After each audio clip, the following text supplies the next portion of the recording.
Hey everyone, hope you're having a great day. Early one morning at the start of the new year, Grandma steps off the bus and stops cold at the gate. Something feels off. The front door is still open. Bibi the dog is lying there guarding the entrance like usual, but Huyen is gone.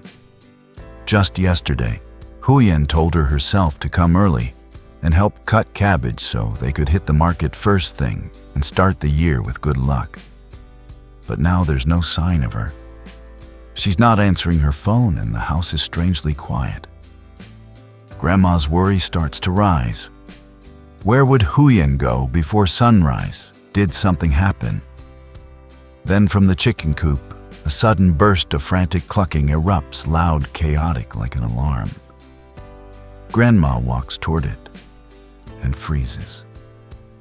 Because what she sees behind that coop door isn't just an egg. Early on, a New Year's morning, Dee's mom makes her way over to Huyen's place with a simple plan. Help Huyen cut cabbage so they can take it to the market and start the year off right. In her mind, it's the perfect first day routine, practical, hardworking, and tied to that familiar belief that your first sale of the year carries a kind of good luck with it. If you sell early, you sell well. If you start strong, the year will follow. But the moment she arrives, something feels off. The house is there quiet and still in the morning air, and everything looks normal at first glance, except Huyen isn't anywhere in sight. The door is open like someone stepped out for just a minute, but minutes pass and there's still no sign of her. No voice from inside. No footsteps. Nothing. The only one home is Bibi the family dog curled up near the entrance like a loyal guard. Dee's mom calls out for Huyen and waits expecting her to appear any second. Maybe she ran to the neighbor's house. Maybe she stepped out back. Maybe she's getting ready. But as the silence stretches on, the situation starts to feel less like a simple delay and more like a mystery. Still, Dee's mom doesn't jump to panic right away. She's the type of woman who's seen enough life to stay calm until there's a reason not to. She takes a breath, steps closer, and ends up doing something that feels both funny and oddly touching. She starts talking to Bibi. It's the kind of thing people do when they're trying to ease their own worry. She looks down at the dog and speaks like Bibi might actually answer. "Where's Huyen? Did she go out early?" "Are you staying here to guard the house for her?" Bibi, of course, just looks up at her alert, quiet and steady. The dog doesn't bark or act nervous. If anything, Bibi seems too calm, which makes the whole thing feel even stranger. Because if something were wrong, wouldn't the dog be acting differently? Dal's mom keeps waiting, still hoping Huyen will walk in at any moment. While she waits, she chats with Bibi the way you might chat with a family member when you don't know what else to do. She comments on the morning on the new year, on how early it is.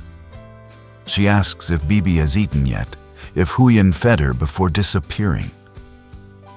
It's warm and light on the surface, but underneath it, you can sense her thoughts turning. Where is she? Why isn't she picking up her phone? Why would she leave the house open? And then reality kicks in. The market won't wait. This isn't just a casual visit. The cabbage needs to be cut and prepared early because the morning rush is when everything sells. And on a first market day after the holiday, people believe the produce sells for a better price and brings good fortune. In American terms, it's like starting the year with a strong first day at work or making your first sale of January, a good sign that you're going to be okay. It's not just money. It's momentum. It's hope. Dee's mom starts thinking practically, if they wait too long, they'll miss the best time. The cabbage won't be ready. They'll lose the chance to sell early. And if there's one thing she understands, it's that when you rely on the market, timing matters. So she makes a decision. Instead of continuing to stand there waiting, she decides to start cutting the cabbage herself. Not because she's trying to take over and not because she isn't concerned, but because she doesn't want them to lose the day. If Huyen shows up in 10 minutes, great, she'll jump in and they'll finish together. But if Huyen doesn't show up, at least the work won't be completely stalled. It's a small action, but it says a lot about her character. She's the kind of woman who steps in when something needs to be done. She doesn't freeze, she moves. She handles what she can control while keeping an eye on what she can't. And in a situation like this, that's the only way to keep from spiraling. As she begins cutting the cabbage, the moment takes on a slightly uneasy feeling like the day is moving forward, but something is missing. Every few minutes, she still glances toward the house, half expecting Huyen to appear. She calls out again. She listens for any sound inside. She checks the phone. Nothing. Meanwhile, Bibi stays close, watching quietly. The dog follows her movements, staying loyal and calm, almost like a silent companion keeping her company while she works. There's something almost cinematic about it. An older woman early New Year's morning cutting cabbage in a quiet yard, while the family dog stands guard, and the person they're both waiting for is nowhere to be found. That contrast is what makes the scene so compelling. It begins like a simple, relatable family routine, one of those everyday moments that feel ordinary and comforting. But then, with Huyen missing and the house strangely quiet, the whole thing shifts into suspense. The viewer is left with questions. Did Huyen just step away for a moment? Did something happen before sunrise? Is she safe? And why would she leave without telling anyone? Especially on a day she had planned so carefully. Dee's mom keeps working, trying to stay focused on the cabbage. But you can feel the worry growing under her calm. Because the longer Huyen stays missing, the harder it is to explain it away as nothing. And that's what hooks you as a viewer. A simple New Year plan turns into a mystery. A routine morning suddenly feels like the start of something bigger. And as Dee's mom keeps cutting cabbage to avoid missing the market and to hold on to that hope of a lucky beginning, one thing becomes clear. This isn't just about vegetables or a morning sale. Something is happening. And whatever it is, it's about to change the entire day. After what feels like a long stretch of uncertainty, Huyen finally comes back, and the tension in the air breaks instantly. She's not panicked or upset. In fact, she's glowing with excitement. Before Dee's mom can even finish asking where she's been, Huyen blurts out the news like she can't hold it in. The chickens have started laying eggs. It's the kind of small update that means everything when you're living close to the land. For a family like theirs, eggs aren't just a cute farm moment, they're food nutrition and a little more security. Dee's mom's face changes immediately, shifting from worry to relief, then to genuine happiness. In a second, the morning goes from strange and stressful to full of hope again. Huyen explains that she had gone out early because she heard commotion from the chicken coop, and when she checked, she found fresh eggs. For her, it feels like the perfect New Year's sign, something good happening right at the start of the year. And the first thought both women share is Maya. They're happy because now they'll have eggs for Maya to eat fresh, healthy, and homegrown. When you're raising a child, especially in a household that works hard for every meal, something as simple as eggs can feel like a blessing. It means breakfast is easier. It means Maya gets protein. It means the family has one more thing they don't have to buy. In that moment, the joy is real because it's practical. The two women start talking it through right away, like a team. Huyen mentions that the chickens are all trying to lay in the same nest, crowding into one spot and pushing each other around. Dee's mom understands the problem instantly. If too many hens fight over one nesting area, the eggs can roll out, crack, or get stepped on. And that would be a waste they can't afford, especially when the eggs are just starting to come. So they decide they need to build more nesting boxes. It's one of those quick, everyday problem-solving moments that tells you a lot about their life. No dramatic speeches, no overthinking, just, okay, this is happening, now we fix it. They talk about adding extra nests so each hen has a place, so the eggs stay safe, and so the coop stays calmer. It's a small plan, but it's a smart one, and it shows how carefully they pay attention to their animals and their resources. With that good news settled, the morning shifts back into work mode. The market is still waiting, and the cabbage still needs to be prepared. Huyen and Dee's mom returned to the task they came for: cutting cabbage, stripping off the older outer leaves, and cleaning everything up so it looks fresh and appealing for customers. They move with that steady, familiar rhythm of people who've done this many times. Huyen trims the cabbage heads and pulls away the tough leaves. Dee's mom gathers the cleaned bundles, making sure the produce looks neat, bright, and market ready. They know presentation matters. Even if the cabbage is grown with care, buyers notice what looks clean and crisp. On the first market days of the year, people shop with extra attention, hoping to start the year with good purchases, fresh food, good energy, a little luck. As they work, you can feel the difference in the atmosphere. The earlier worry has faded, replaced by a sense of momentum. There's laughter again, light conversation, that quiet satisfaction that comes from handling your responsibilities and seeing signs that the year might be starting off on a positive note. And what makes the scene especially heartwarming is how the joy and the work exist side by side.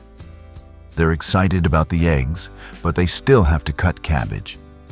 They're grateful, but they still have to hustle to make the market in time. That's real life for families like theirs. Happiness doesn't come packaged with rest. It comes in small wins: an egg in the coop, a good bundle of cabbage, a chance to feed your child well, and you celebrate those wins while keeping your hands busy. By the time they finish, the cabbage looks clean and beautiful, ready to sell. And the morning that started with mystery ends with something simple and hopeful: food for Maya. A plan to care for the chickens and a shared sense that this new year is already bringing small blessings. One egg, one cabbage head, one hard-working moment at a time. Once the cabbage is cleaned and bundled, Huyen borrows a small handcart to haul everything into the village. It's not glamorous, but it's practical, and it's the kind of everyday hustle that keeps a family going. With Dee's mom beside her, she loads the cart up with fresh heads of cabbage and sets off down the road, ready to make the most of the first market days of the year. Instead of setting up a stall and waiting, they do it the old-fashioned way. They move through the neighborhood and call out what they're selling. Huyen announces the price clearly, about 5,000 Vietnamese dong per head, and makes sure people know what makes their produce worth buying. She emphasizes that it's homegrown, clean, and chemical-free. No pesticides, no shortcuts. Just vegetables raised the way families have been doing it for generations. That message matters especially in a small community where trust is everything. People don't just buy food, they buy from people they know, people they believe. And Huyen's tone isn't pushy or salesy.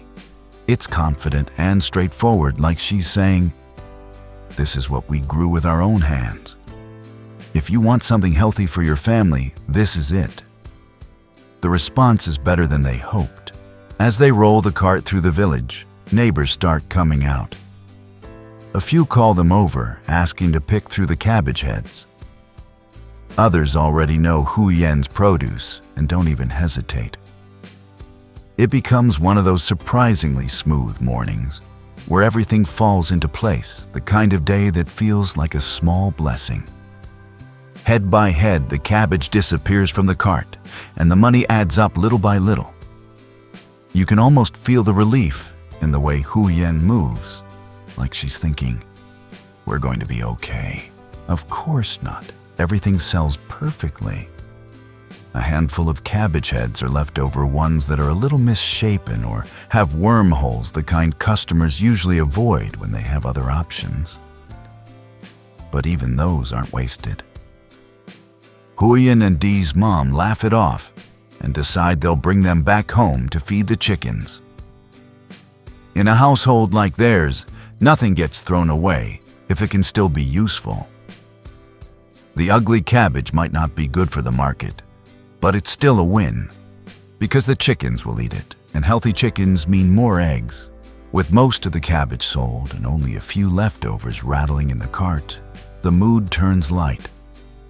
The hard part of the day is done, and now it feels like they can breathe. The road feels a little brighter. The air feels warmer. And then they remember one more stop they've been looking forward to, picking up Maya after school.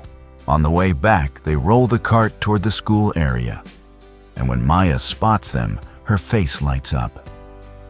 She runs over with that kind of energy only kids have: full speed, big smile, completely in the moment.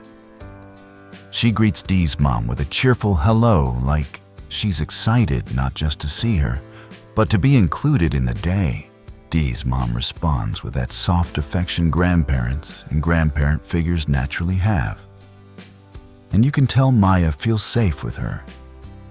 It's one of those small exchanges that instantly makes the whole scene feel warmer. Like the day isn't just about work, it's about family. And then Maya climbs onto the cart. This is where the whole mood shifts from hardworking to hilarious. Maya starts joking around, enjoying the ride like it's the most fun thing in the world. She pretends she's on some grand adventure. She laughs, she teases, she makes silly comments that get the adults to smile and shake their heads.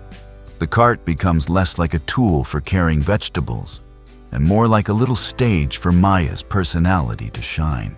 Huyen watches her daughter with that familiar mix of love and amusement, the look of a mom who's tired but grateful.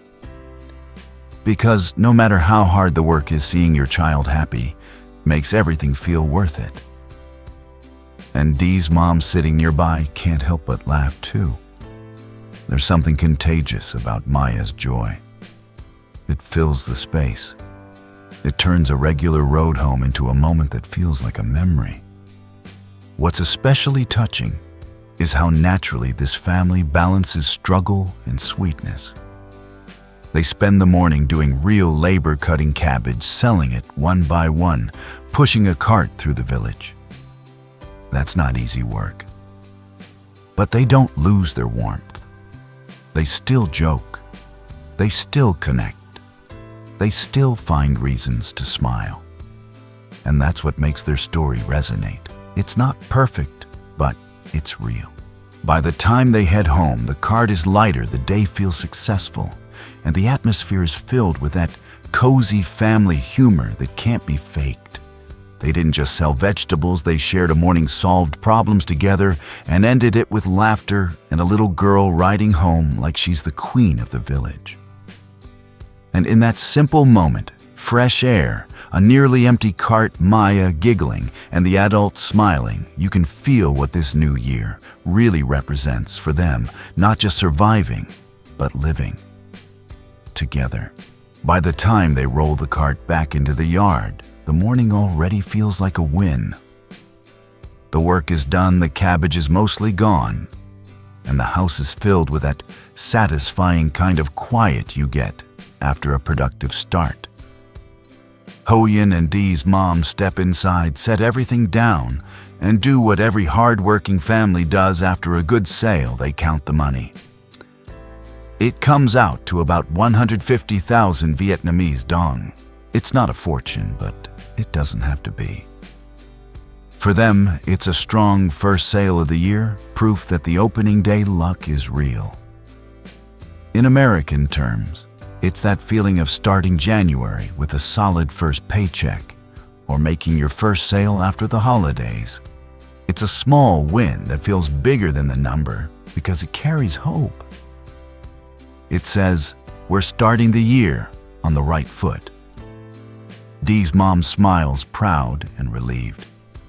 Huyen looks genuinely happy, not because she's dreaming of luxury, but because she knows what that money represents, effort paying off, even in small ways. And almost immediately, their conversation shifts into what comes next. That's another thing about families who live close to the land they don't stop at today. They're always thinking a season ahead. As they put the money away, Huyen and Dee's mom begin talking about their next plan for the garden, planting eggplant for the new season. It's practical, forward-looking, and full of that steady mindset they've built their lives on. New crop, new cycle, new chance to make the year a little better than the last. But as they talk, reality taps them back to the present. Lunchtime is coming, and they still need to figure out what they're cooking today. That's when Dee calls. He tells them he's staying at the construction site to eat and won't be coming home for lunch. It's a simple update, but it changes the rhythm of the day. It means the meal at home will be smaller, just Huyen Dee's mom and Maya. No need for anything elaborate. Just something quick, warm, and filling. So they decide to keep lunch simple, and in a way that simplicity feels comforting. After the morning's hustle, nobody is in the mood for a big production. They just want a real meal in a calm home. Huyen starts pulling things together in the kitchen and lands on the perfect New Year comfort food, fried banh chung and eggs. For an American audience, the easiest comparison would be taking leftover holiday food, something special from the celebration, and turning it into a quick, satisfying meal. Banh chung is traditional New Year food, and frying it gives it that crispy outside and warm inside that makes it feel brand new again. Add eggs, and suddenly it's not just leftovers, it's a cozy, hearty lunch that feels like home. There's something quietly beautiful in the way Huyen handles it all. She doesn't complain that Dee isn't coming home. She doesn't make the day heavy. She adjusts, keeps moving, and takes care of her family the way she always does, by doing what needs to be done, one small task at a time. And as lunch comes together, her mind keeps bouncing between practical chores and New Year hopes. She remembers the chickens. After the excitement of the first eggs, she knows they need a better setup. If the hens are fighting over one nest, the eggs could crack, and that's something they can't afford to waste. So Huyen talks with Dee's mom about finding old containers, maybe an old crate, a basket, or a worn-out box, and turning them into extra nesting spots. It's classic resourcefulness. Nothing fancy, nothing expensive, just making do with what they already have. And it fits their lifestyle perfectly. In this house, old doesn't mean useless, it means reusable. But Huyen isn't only thinking about work and chores. She's also thinking about the meaning of the new year. Toward the end of the morning, she brings up another plan, one that feels softer and more personal. In a few days, she wants to go to the temple for an early year visit.